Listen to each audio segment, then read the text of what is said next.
अच्छा भाई, इतनी स्ट्रेस वाली जॉब है ये जो रिफाइनरी से रिलेटेड बिजनेसेस हैं, you been associated vertically technically with all verticals of oil refining business, चाहे वो ऑपरेशंस हो, चाहे वो फाइनेंस हो, चाहे रिफाइनरी इकोनॉमिक्स हो, चाहे पॉलिसी मेकिंग हो, तो ये थके नहीं अभी तक आप? मतलब I think it's how long journey is it now? 35 years, 40 years? Career का स्टार्ट किया था तो मैं सबसे पहले ऑयल ही में, मतलब चार्टर्ड अकाउंटेंट फर्म से जो है ना 1982 में।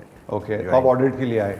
मैं ऑडिट के लिए पैराक आता था, तो वहीं पे ही फिर मुझको जॉब मिल गई थी। तो Parañaque was a holding company of national refinery, बिल्कुल। और उसके नीचे एनआर पेट्रोटेक भी थी, नेशनल पेट्रोकार्बन थी, पेट्रोमैन थी, पाखाई ऑयल थी।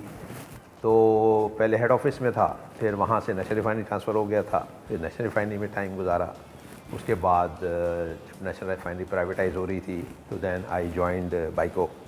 तो बाइको में भी 8-10-12 साल, बीच का एक छोटा सा पीरियड है, उसमें मैं IAL चला गया था। बिल्कुल मुझे याद है, हाँ, जो पाइपलाइन मैन्युफैक्चरिंग बिल्कुल ठीक है। लेकिन फिर वापस कॉफ़ी ले आए यार प्लीज़। तो फिर वापस बाइको में ही आ गया।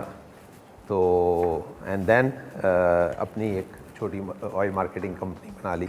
उस पर हम आते हैं, पहले ये बताएं कि ये वो कहते हैं ना, लड़की जब जाती है ना ससुराल, तो कहते हैं बेटा अब तू मर के यहाँ से जाएगी, तो ये ऑयल रिफाइनिंग वाला बिजनेस कुछ ससुराल टाइप वाला सीन नहीं हो गया?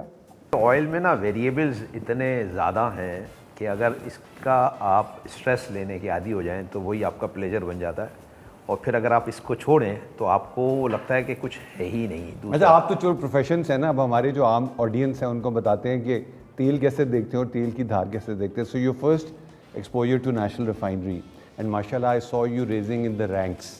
तो वो एक सरकारी इदारा था इनिशियली व्हेन यू ज्वाइन। सरकारी इदारे के जहाँ प्रॉब्लम्स और चैलेंजेस हैं वहाँ आसानियाँ भी बहुत हैं ना। कभी फाइनेंसिंग का प्रॉब्लम होता है, LCO की लाइन लगी हुई है, बैंक दरवाज़ों पे आके बैठे होते हैं। तो उस how many years did you spend in national refinery? National refinery में डायरेक्टली तो मैं तकरीबन 10 साल रहा, लेकिन हेड ऑफिस में उसके मिला के तो 24 ईयर्स। और उसमें उस दौरान आपने हर वर्टिकल पे प्रैक्टिकली कंट्रीब्यूट किया? जी बिल्कुल, जी बिल्कुल। और you were, I also remember you were involve in the privatisation, जब अटक ग्रुप ने उसको टेक ओवर किया। मैं ही उसमें कोऑर्डिनेटर ऑफ प्राइवेटाइजेशन में ही था। हाँ, तो मैंने ही सारी कॉन्फ्रेंसेज और ये सब जो है ना करवाए थे। तो यस, उसके बाद ही प्राइवेटाइजेशन के बाद तकरीबन कोई 3-4 महीने बाद फिर मैंने। मेरे वालिद साहब नेशनल फर्टिलाइजर से हैं। मुझे याद है जब पाक सऊदी फर्टिलाइजर प्राइवेटाइज हो रहा था तो एक यूनियन ने तमाशा खड़ा किया हुआ था। बिल्कुल, और राइटफुली सो, बिकॉज लोगों को नहीं पता होता कि जो नई ओनरशिप आएगी उनकी क्या पॉलिसीज होंगी, वो रिटेन करेंगे, will they let go of people. तो आपको ये चैलेंजेस आए थे? बहुत ज़्यादा लोगों ने, यूनियन ने तो बहुत ही ज़्यादा परेशान किया। हद तो हद मिनिस्टर वगैरह से भी जाके की, फिर हमारी नैब में इंक्वायरी खुलवा दी हमें जो है ना प्रेशराइज करने के लिए।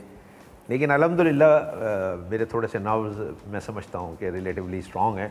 तो मैं पीछे कहीं नहीं हटता। आपके नर्व स्ट्रॉन्ग है, ये रिलेटिव स्ट्रॉन्ग है मुझे नहीं पता, वो स्ट्रेंथ मैंने देखी।